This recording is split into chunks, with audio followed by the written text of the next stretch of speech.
Mas falando um pouquinho sobre colaboradores, o que a gente olhou, né? E o que a gente acha que tem que ser olhado mesmo?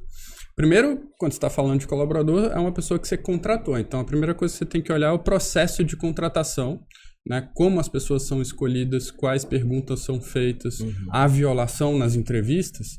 Por exemplo, pode ter uma violação de diversidade, né? Nas contratações. Você privilegia determinado tipo de pessoa e em detrimento da diversidade do seu plantel de colaboradores. Isso pode ser uma violação de direitos humanos. Como esse processo de contratação é feito? E aí a gente, com essa preocupação, a gente fez entrevistas com as pessoas que contratam no banco, né?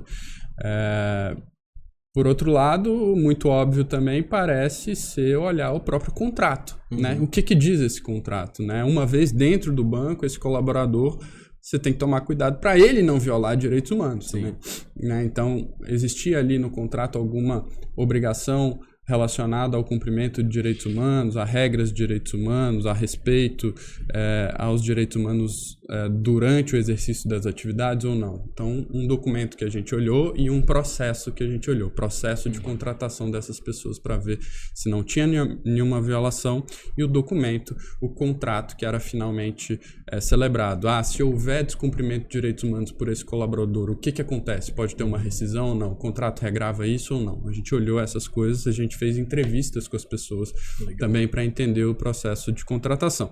E eu acho que, por último, eu posso mencionar também um outro tipo de documento, que são as políticas internas desse banco, né? Então, empresas muito grandes, como era o caso desse banco, adotam políticas internas de funcionamento dos seus processos. A gente olhou todas essas políticas que estavam na base desse banco e poderiam ser acessadas pelos colaboradores desse banco, e a gente viu se essas políticas de contratação, de manutenção, de incentivo, programas todos direcionados a colaboradores, estavam num sentido de cumprir direitos humanos ou poderiam ser aprimorados. E aqui, talvez eu possa emendar numa das recomendações que a gente fez.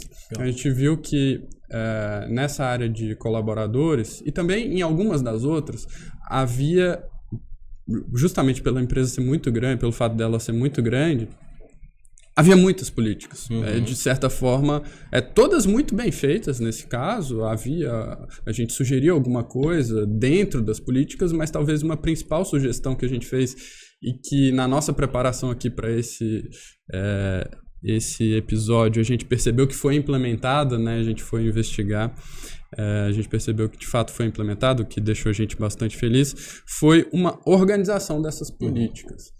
Né? Então, como elas estavam de certa forma esparsas e se comunicavam entre si, a gente achou interessante ter um índice de políticas, né? Uma organização, para que todas aquelas políticas fossem apresentadas de uma forma mais didática para todos os colaboradores daquela empresa, e para que todo mundo conseguisse entender a conexão entre elas, né? Quando uma se referia à outra, e de fato elas estão muito bem organizadas hoje, pelo que a gente pôde identificar no site desse banco.